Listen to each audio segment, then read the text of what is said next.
Nagkaroon ng kati-kati si Kuya Brownie and i-share ko po sa inyo kung paano siya gumaling at kung paano ko siya inalagaan. Kinapitan nga ng bakterya si Kuya Brownie mga kamoma, hindi ko alam kung bakit at paano nangyari ito. Isa talaga to sa mga problema ko mga kamoma ay pahirapan sa pagpainom ng gamot lalo na kapag meron silang dinaramdam. Kaya ang ginawa ko, ang antibiotic ay nilagay ko dito sa sprayer tapos yung betadine din para panlinis ng kanyang mga kati-kati. Kaya ganito yung reaksyon ni Kuya Brownie mga kamoma dahil nga nahapdian din siya kahit ako parang natatakot din ako na gamutin siya. Tapos, ninenervyos din pala siya mga kamo. Makita nyo na kahit sobrang tapang nitong aso ko pero inaatake din ng nervyos. At dahil dito mga kamoma, kailangan ko siyang painumin ng antibiotic once a day, per day talaga. So, yung amoxicillin ang nilagay ko dito at ihahalo ko dito sa kanyang dog food. Pero syempre dapat merong wet food mga kamoma para hindi niya din masyadong malasahan. Kaya binuhos ko dyan, tapos naglagay din ako ng asukal para hindi niya maramdaman yung lasa ng gamot mga kamoma. So, ganyan talaga tayo no na mga for nanay. Kailangan talaga kanya-kanyang diskarte mga kamoma para mapainom natin sila ng gamot. Napaka-sensitive pa naman nila mga kamoma. Kahit may hawak lang ako na syringe mga kamoma, tumatakbo na to sila. Eh, tingnan nyo, binabantayan ko talaga si Kuya Brownie dahil gusto ko talagang makita na maubos niya yung pinainom ko sa kanya. At ayan na nga mga kamoma, pagka next day medyo na dry na din yung sugat. Tapos yun nga lang kasi wala pa akong ano tawag dyan, yung parang collar na nilalagay sa kanyang leeg. So dapat kasi kailangan meron akong ganun. So since grabe sobrang busy, so kinabukasan na talaga ako bibili ng collar para kay Kuya Brownie. At eto naman yung ika-third time na umiinom siya ng antibiotic mga kamoma. So grabe good kasi pag ako nakakita ng sugat niya, grabe natatakot din ako pero wala akong magawa mga kamoma dahil wala namang ibang gagawa nun kundi ako lang. So, dahil wala pa nga siyang collar mga kamoma, kaya nilagyan ko na lang ng scarf kasi lagi niyang dinidilaan instead na nag-dry na yung sugat, natatanggal na naman yung dry skin niya.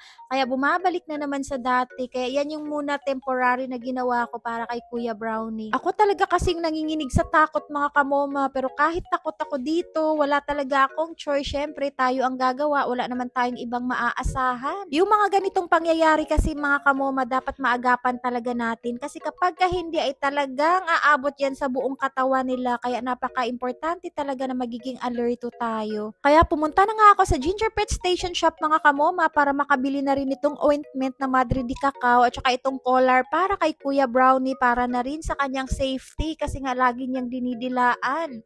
So, ayun, parang nahapdian nga siya mga kamoma, pero at least nilagyan na rin natin, no, yung ointment. So, naatay another na tambal na ibutang sa iyang likod. Dili lang jud amoxicillin or dili lang pud betadine. Buti na nga lang mabaitin to si Kuya Brownie kahit napakasuplado din mga kamoma. Pero syempre, takot man yan kay moma niya. Kay si moma niya man ang masusunod. Wala yan siyang magawa. Kahit pasaway talaga itong anak kong aso na ito mga kamoma, pero grabe din yung pagmamahal ko sa kanila. Siyempre, hindi talaga tayo mapakali mga kamoma kapag meron silang nararamdaman. Kaya yan, lagi ko talagang pinapa-feel sa kanila na mahal ko sila. Lalo na kapag merong mga karamdaman yung mga yan. Magsige, magod silang bugnoanay, good na ay tangig nga dili mo maiwasan nga di ka maglagot sa ilaha kay magsigig away.